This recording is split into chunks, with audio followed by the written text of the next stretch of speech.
Let us take an example to understand how DP works are helpful for us in solving our problems. I hope you have an idea what exactly dynamic programming is. If you don't have an idea, go through the video provided in the iCard on the top. Now we take an example for solving nth Fibonacci number in a sequence. So what is Fibonacci sequence?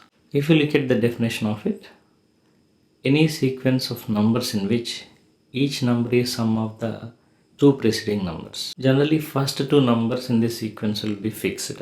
They will be either 0 and 1 or 1 and 1. But I start with 0 and 1. These two will be the fixed numbers. And all other consecutive numbers will be sum of the two preceding numbers. So the third number in this sequence will be 1. Next number is sum of previous two, 1 plus 1, which is 2. And the next number will be 3. Next number is 5. Next one is 8, 13, and goes on.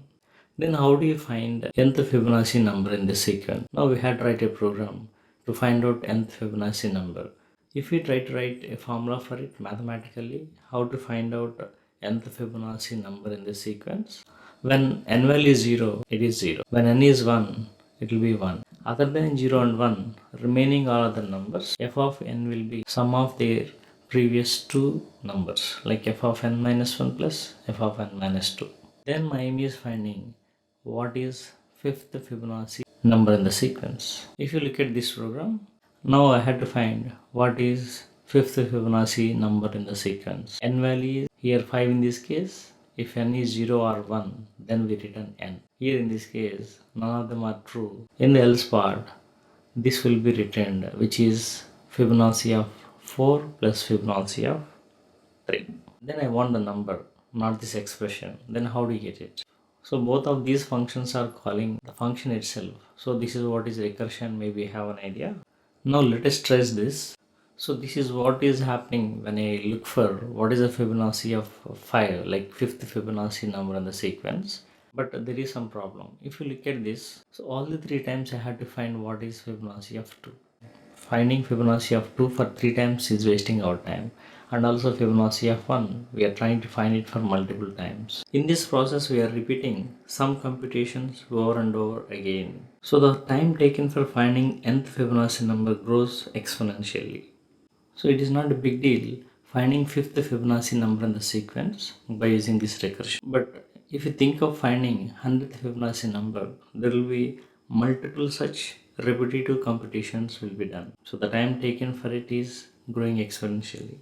So the time taken for finding nth Fibonacci number Tn is big O of 2 power n. As we found there are some repetitive activities, the time and space both will be wasted. So we had to optimize both time and space so that we can achieve through dynamic programming. There are two methods for solving dynamic programming. One is top-down approach, which is memoization, and the second one bottom-up. So if you consider the first one, which is top-down or memoization, what DP says is, why don't you use previous results by storing them for the future usage instead of finding the same result for multiple times.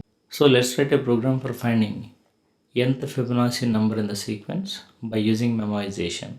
So what memoization says is it will store the computed values in memory like array. If it is supposed to compute again in the future, it will pick the values from this array. To find fifth Fibonacci number in the sequence, we had to create an array of length n plus 1, which is 6. So in this top-down approach, how the values will be filled in this array. If you trace back, fib of 1 is 1.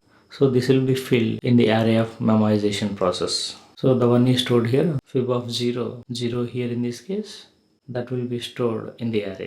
This array gets affected and fib of 2, so that will be 1 plus 0, 1. So that is filled in the array. Here comes 1. Third Fibonacci number in the sequence, fib of 2 plus fib of 1, 2. So the 2 must be stored in the array, 2. So the fourth Fibonacci number in the sequence, 2 plus 1, 3, 3. And Fibonacci of 5 is sum of 3 plus 2 is 5. So fifth Fibonacci number in the sequence is 5. So here comes 5 at the end. So if you look at the whole process, we did not find these again and again. This is not required.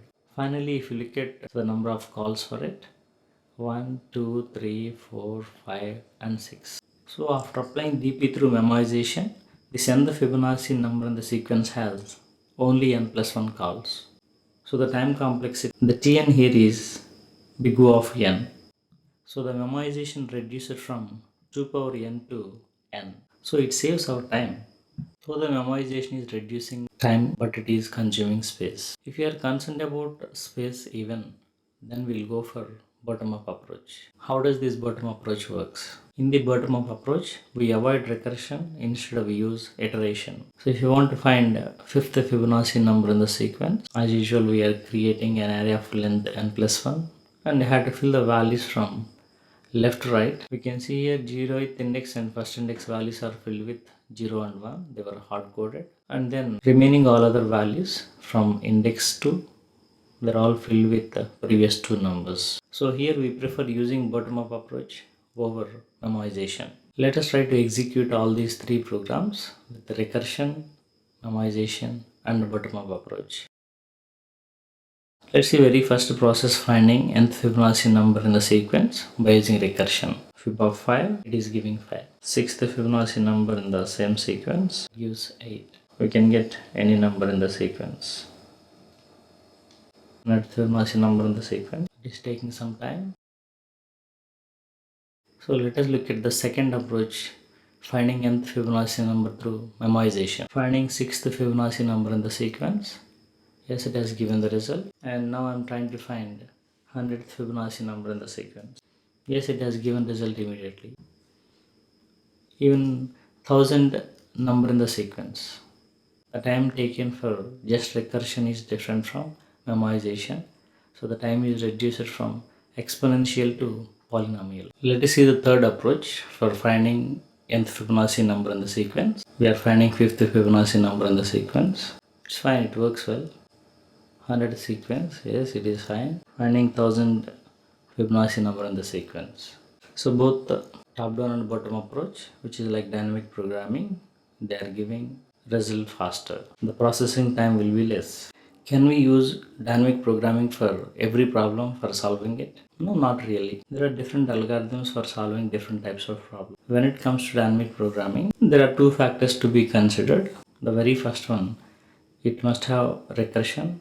The second factor is the recursion will have repetitive computations. Only then we'll go for it. If a problem has only recursion and does not have repetitive computations, then this memoization does not work. Let us take an example like factorial. I had to find factorial of n, like fifth factorial. It will be like 5 into 4 into 3 into 2 into 1. We can write recursion for it, but we don't have repetitive computations. So this memoization or dynamic programming doesn't help us in the case of factorial. If you have any doubts regarding this, comment below. So this is what is about dynamic programming. How do you implement it for a specific problem?